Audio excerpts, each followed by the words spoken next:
దివ్యవాణి వీక్షిస్తున్న విశ్వాసులకు శిలువ మీద వేలాడిన క్రీస్తు ప్రభు పేరిట శుభములు కలుగునుగాక.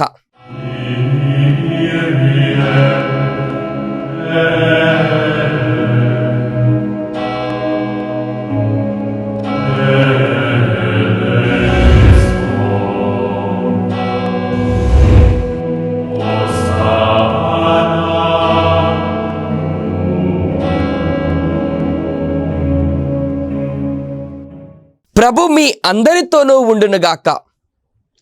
పునీత మార్కు గారు రాసిన క్రీస్తు సువార్త 15వ అధ్యాయం వచనములు 34. పగలు 3 గంటల సమయమున ఎల్లోయి ఎల్లోయి లామా సమత్తాని అని యేసు బిగ్గరగా కేకలు పెట్టెను. నా దేవా నన్ను ఎలా విడనాడితివి అని దీని అర్థము. ఇది క్రీస్తు ప్రభు యొక్క శుభవార్త. క్రీస్తువా మీకు స్తుతి మహిమ కలుగునుగాక. దివ్యవాణి వీక్షిస్తున్న విశ్వాసులారా, ఈ శ్రమల దినములలో క్రీస్తు తన శ్రమల పాటల ద్వారా అక్కడ కూడి ఉన్న వారందరితో మాట్లాడినట్లుగా దివ్యవాణి వీక్షిస్తున్న వారందరితో ఆ యేసు ప్రభువే మాట్లాడాలని ఆశతో ఆకాంక్షతో ఒక పాటను ప్రార్థనగా మలుచుకొని ప్రభువుకి మొరపెట్టుకుందాం, ప్రార్థన చేసుకుందాం. దివ్యవాణి వీక్షిస్తున్న వారందరూ నాతో ఏకీభవించి పాట ద్వారా ప్రార్థించవలసిందిగా కోరుతూ ఉన్నాం.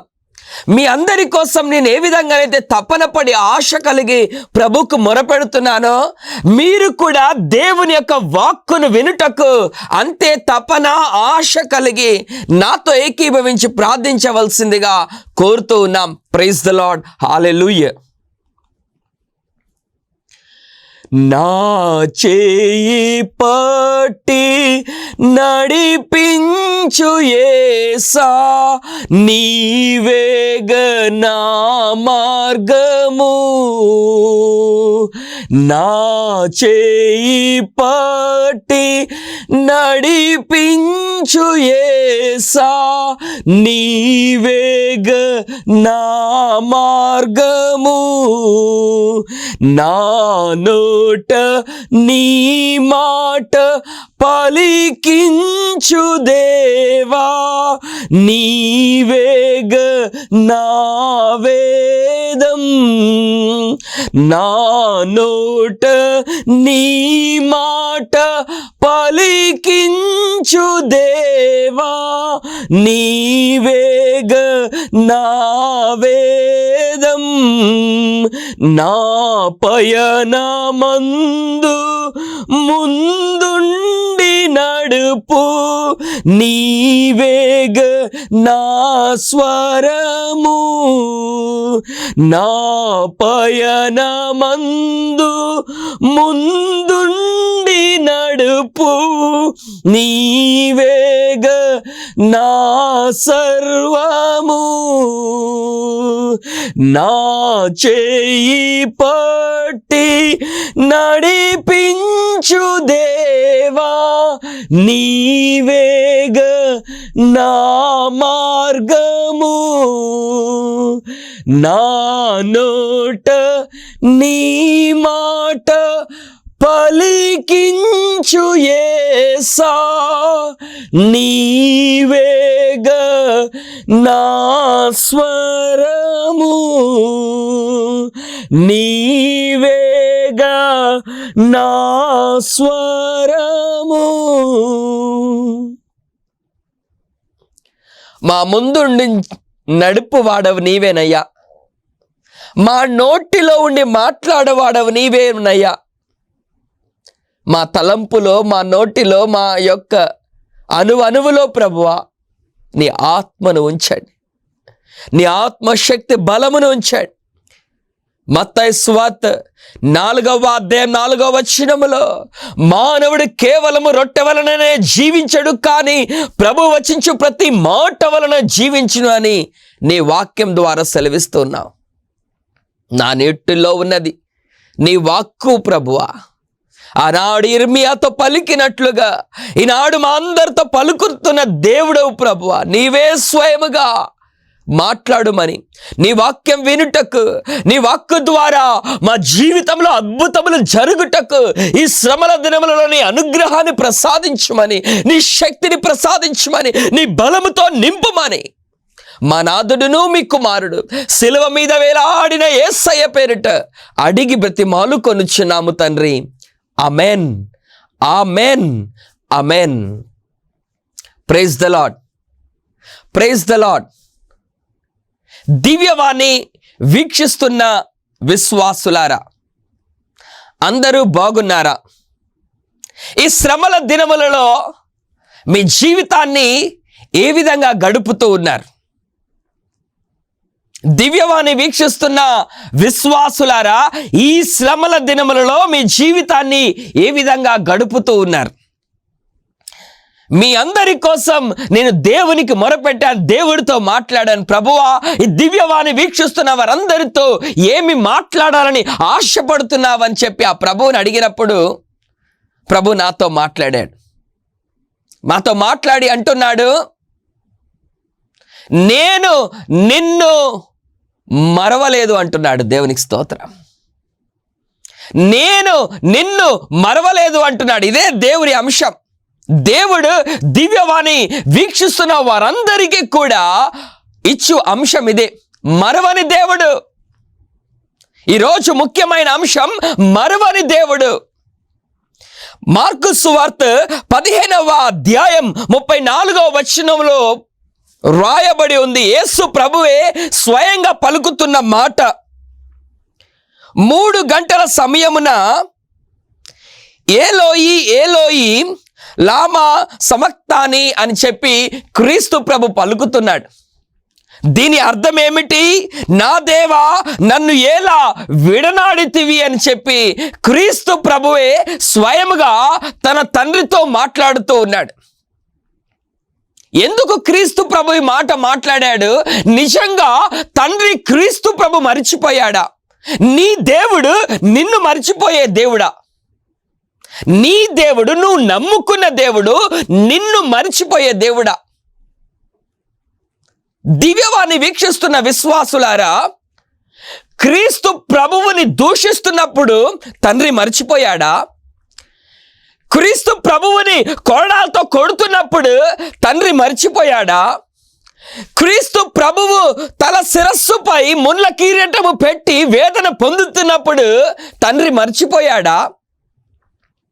క్రీస్తు ప్రభువు గెత్సెమనే తోటలో వేదన పొందుతున్నప్పుడు తండ్రి మరిచిపోయాడా? క్రీస్తు ప్రభువు సిలువ మోస్తూ భారము చేత కింద పడుతూ ఉంటే అందరూ కూడా తీక్ష చూసినట్లుగా చూస్తూ ఉంటే తండ్రి మర్చిపోయాడా? తండ్రి మర్చిపోయే తండ్రియా?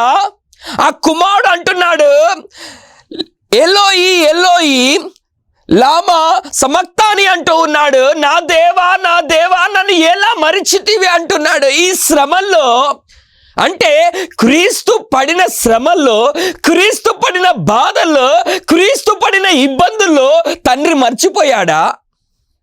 నీవు కూడా అనేక సార్లు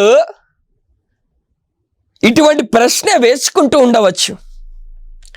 దివ్యవాణి వీక్షిస్తున్న విశ్వాసులారా, మీ జీవితంలో కూడా ఎన్నో బాధలు, ఎన్నో కష్టాలు, ఎన్నో వేదన అనుభవించి ఉండవచ్చు. ఆ వేదనలో, ఆ కష్టములలో, ఆ బాధలలో నీవు కూడా ఒక ప్రశ్న వేసుకుంటూ ఉండవచ్చు. నా ఈ వేదనలో, నా ఈ బాధలో, నా ఈ కష్టంలో నా తండ్రి నన్ను మర్చిపోయాడా? నా దేవుడు, నేను నమ్ముకున్న దేవుడు, నన్ను సృష్టించిన దేవుడు నన్ను మర్చిపోయాడా అని నీవు కూడా ప్రశ్నించి ఉండవచ్చు. దీనికి సమాధానముగా దేవుడు ఏమి మాట్లాడుతున్నాడో ఒకసారి చూద్దాం. యెషయా గ్రంథం 49వ అధ్యాయం 14వ వచనం చదువుకుందాం. యెషయా గ్రంథం 49వ అధ్యాయం 14వ వచనం చదువుకునే ఎడల సియోను ఏమి పలుకుతూ ఉన్నాడు?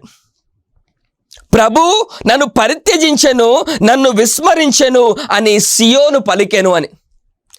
సియోను కూడా యెషయా గ్రంథం 49వ అధ్యాయం 14వ వచనంలో కూడా క్రీస్తు ప్రభు ఏ విధంగానైతే పలికి ఉన్నాడో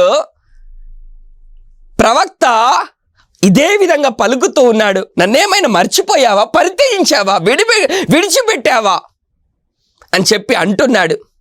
దానికి సమాధానముగా దేవుడు ఏమంటున్నాడు?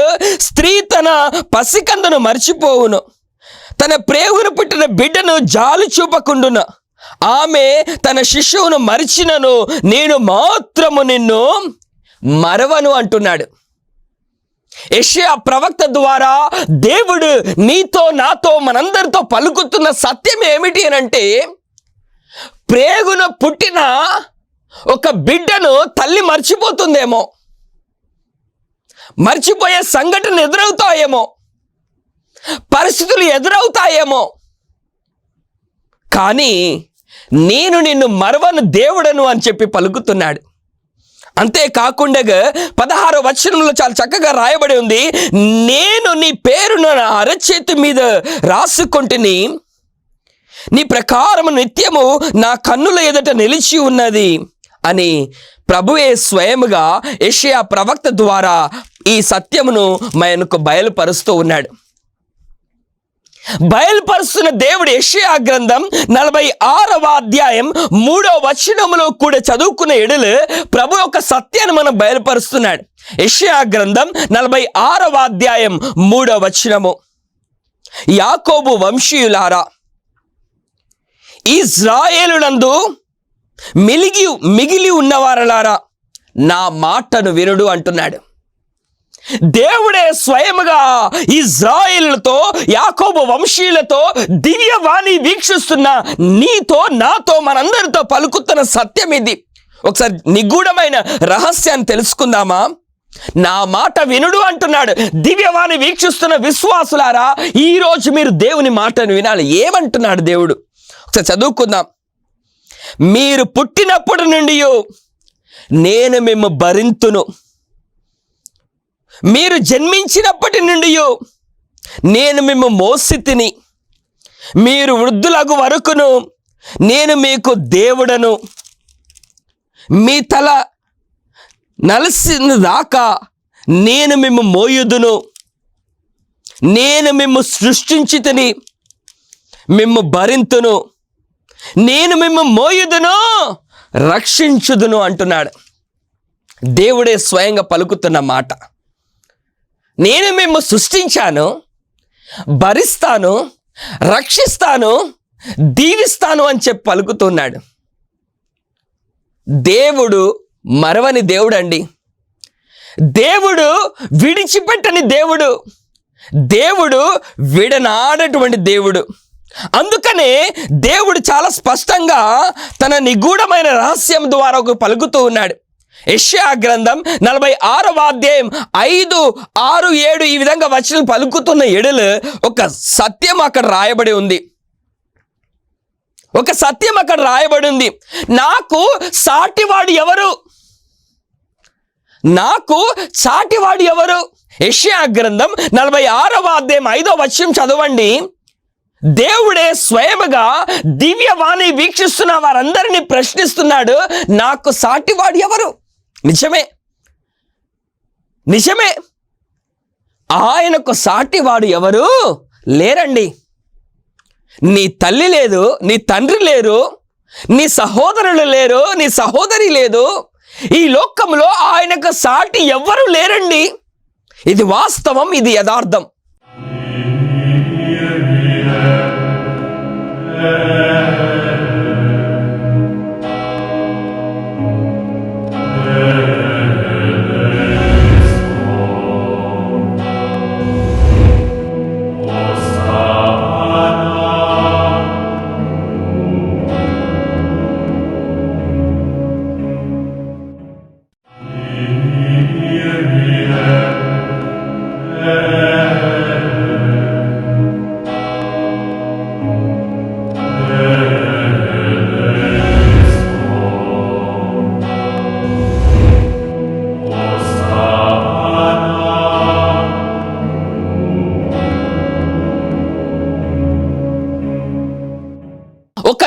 చేస్తున్నాడట, మానవుడు కలిగిన ఆ బంగారమును బట్టి వెండిని బట్టి ఏం చేస్తున్నాడట, ఒక రూపాన్ని సృష్టించి దానికి మొక్కుతూ ఉన్నాడట.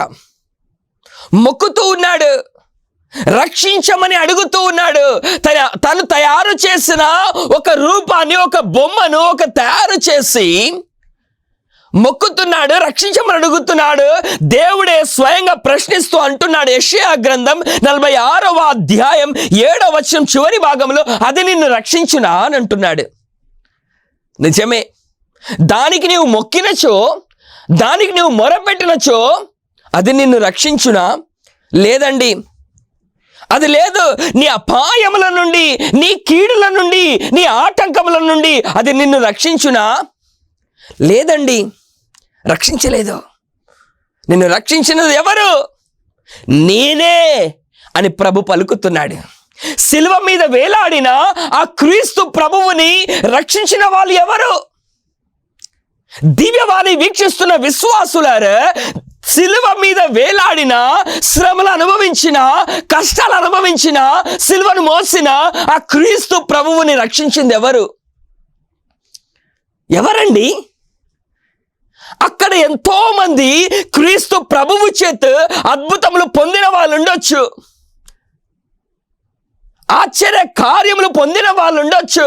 అపోస్తులు ఉన్నారు, శిష్యులు ఉన్నారు, తన తోటి సహోదరులు ఉన్నారు. ఎవరైతే కళ్ళు లేక బాధపడుతున్నప్పుడు దేవుడు కళ్ళిచ్చిన వాళ్ళు ఉన్నారు, నడవలేకుంటున్న వాళ్ళు నడిచిన వాళ్ళు ఉన్నారు, మరణించిన వారు జీవముతో లేచిన వాళ్ళు ఉన్నారు. ఎంతో మందిని ఎవరు రక్షించారండి? యేసు ప్రభువుని. యేసు ప్రభువుని రక్షించిన వాళ్ళు ఎవరు? శిల్వ మరణ వేదన ద్వారా యేసు ప్రభువుని రక్షించిన వాళ్ళు ఎవరు? ఆ తండ్రియే. ఎందుకంటే ఆ తండ్రి తన కుమారుని విడిచిపెట్టలేదండి. రక్షించే వాళ్ళు ఆ తండ్రియే. రక్షించేవాడు నీవు నమ్ముకున్న దేవుడే. క్రీస్తు ప్రభువుని శిలువ మరణము నుండి రక్షించినది ఆ క్రీస్తు ప్రభువు. ఎవరినైతే నమ్ముకున్నాడో, ఏ తండ్రినైతే నమ్ముకున్నాడో ఆ తండ్రి ఆ శిలువ శ్రమల మరణము నుండి రక్షించుట మనం చదువుకుంటూ ఉన్నాం. కనుక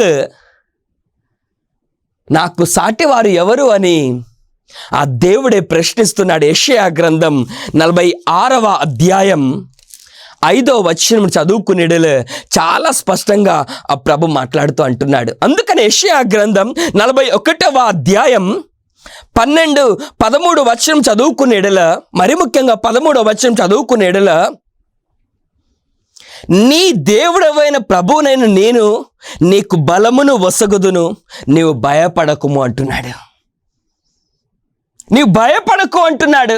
నీ జీవితములలో ఒకానొక సందర్భములో నీవు సొమ్మసిల్లిపోతున్నావా, కృంగిపోతున్నావా, నీరసించిపోతున్నావా? ప్రభు యెషయా గ్రంథం 41వ అధ్యాయం 13వ వచనంలో ప్రభు పలుకుతున్నాడు, నీకు బలమును నేనే, నీవిక భయపడకు అంటున్నాడు. ఏ దేవుడైతే తల్లి నిన్ను మర్చిపోయినను నిన్ను మర్చిపోను అంటున్నాడో, ఏ దేవుడైతే నాకు సాటి వారు ఎవరు అని పలుకుతున్నాడో, ఏ దేవుడైతే నీకు బలమును నేనే, నిన్ను సృష్టించిన వాడు నేనే, ఇక భయపడకు అంటున్నాడు. క్రీస్తు ప్రభు తన సర్వం ఆధారం అంతయు కూడా ఆ తండ్రి మీదనే ఉంచాడండి. ఆ తండ్రి మీదనే ఉంచాడు. అందుకనే ఆ సిలువ మీద వేదన పొందుతున్న యేసు ప్రభు ఈ లోకాన్ని చూపిస్తూ అంటున్నాడు, తండ్రి వీరేమి చేస్తున్నారో వీరికి తెలియదు, వీరిని క్షమించుడు అంటున్నాడు. ఎందుకు అనంటే ఆ కుమారుడు ఆ తండ్రి మీదనే ఆధారపడి జీవిస్తున్నాడు. ఆ తండ్రి మీదనే ఆధారపడి జీవిస్తున్నాడు. బైబిల్లో ఒక 3 ముఖ్యమైన సంఘటనలు ఒకసారి చదువుకుందామండి. బైబిల్లో ఒక 3 ముఖ్యమైన సంఘటనలు.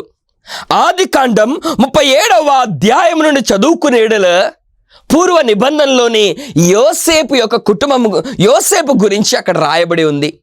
37వ అధ్యాయం నుండి చదువుకుని యోసేపు జీవితం గురించి రాయబడి ఉంది. యోసేపు తన జీవితంలో ఎన్నో కష్టాలు అనుభవించాడండి. ఎన్నో కష్టాలు అనుభవించాడు. తన సొంత సహోదరుల ద్వారా ఏం చేయబడుతున్నాడు? అసూయ చెందబడుతున్నాడు. ఆదికాండం 37వ అధ్యాయం 27వ వచనం చదువుకునేడల 37వ అధ్యాయం 27వ వచనం చదువుకునేడల 2 అతనిని ఇజ్రాయేలుకు అమ్మివేయదము అంటున్నాడు. సహోదరులే ఈ యోసేపుని ఏం చేస్తున్నారు? అమ్మివేయాలని చెప్పి ఆలోచించారు, అమ్మివేశారండి, అమ్మివేశారు. ఈ సహోదరుల ద్వారా ఈ యోసేపు ఎన్నో శ్రమలకు, ఇబ్బందులకు గురయ్యాడు. మిమ్మల్ని అడుగుతున్న ప్రశ్న, దేవుడు యోసేపుని మర్చిపోయాడా? వాక్యం సెలవిస్తుంది. ఆదికాండం 39వ అధ్యాయం 21వ వచనంలో ఈ యోసేపు చెరసాలలో వేయించబడుతున్నాడండి. అమ్మి వేయబడినప్పుడు దేవుడు యోసేపును మరిచిపోయాడా? చెరసాలలో వేయించబడినప్పుడు దేవుడు యోసేపును మరిచిపోయాడా? మరిచిపోలేదండి. దేవుడు ఎన్నడూ కూడా ఈ యోసేపును మర్చిపోలేదు. సహోదరుల ద్వారా అసూయ చెందినప్పుడు, సహోదరుల ద్వారా అమ్మివేయబడినప్పుడు, చెరసాలలో వేయబడినప్పుడు, ఈ శ్రమల అన్నిటి సమయంలో దేవుడు యోసేపును మర్చిపోలేదండి. అందుకని ఆదికాండం 39వ అధ్యాయం 1-2 వచనము చదువుకునే ఎడల, మరి ముఖ్యంగా 2వ వచనంలో 39వ అధ్యాయం 2వ వచనంలో దేవుడు యోసేపుకును తోడయ్యుండెను అని వాక్యం. మర్చిపోలేదండి. శ్రమలు అనుభవిస్తుండొచ్చు, కానీ దేవుడు యోసేపును మర్చిపోలేదు, విడిచిపెట్టలేదండి. వాక్యం చాలా స్పష్టం చేస్తుంది ఏ విధంగానైతే దేవుడు యోసేపుకు తోడై ఉన్నాడు, అందుకనే యోసేపు తన జీవితంలో వర్ధిల్లగలుగుతూ ఉన్నాడు.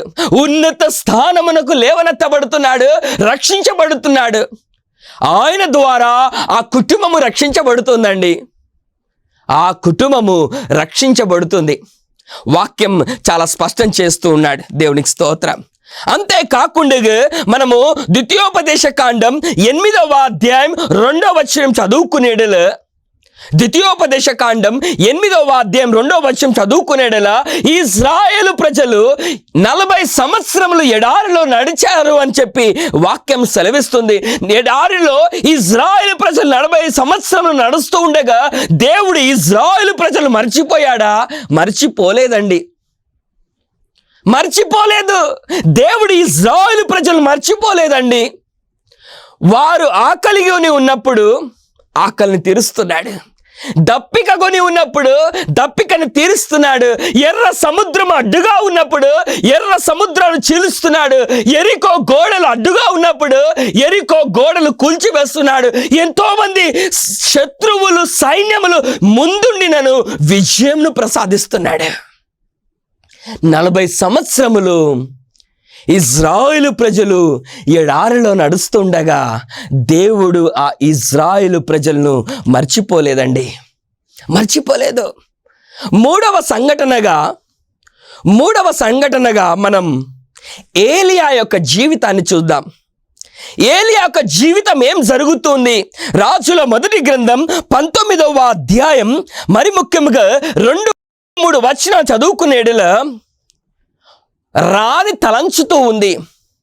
ఏం తలంచుతూ ఉంది? ఈ ఏలియా ప్రవక్తను చంపేయాలని చూస్తుంది. ఆ సమయంలో ఏలియా ఏం చేస్తున్నాడు? పారిపోతున్నాడండి, పారిపోతున్నాడు. ప్రవక్త అయిన ఏలియాను దేవుడు మర్చిపోయాడా? దేవుడు మర్చిపోయాడా? ఎందుకు పారిపోయే పరిస్థితి ఏలియాకు వస్తుందండి? ఎందుకు ఈ ఏలియా నేను చనిపోతాను అని చెప్పి ఆలోచిస్తున్నాడు? దేవుని చేత మిక్కిలిగా ప్రేమించబడుతున్న దివ్యవాణి వీక్షిస్తున్న విశ్వాసులారా, యోసేపు శ్రమల్లో కలిగి ఉన్నప్పుడు దేవుడు మర్చిపోయాడా? ఇజ్రాయేలు ప్రజలు 40 సంవత్సరాలు ఎడారిలో నడుస్తున్నప్పుడు, శ్రమలు అనుభవిస్తున్నప్పుడు దేవుడు మర్చిపోయాడా? ఏలియా మరణ భయముతో పారిపోతున్నప్పుడు దేవుడు మర్చిపోయాడా?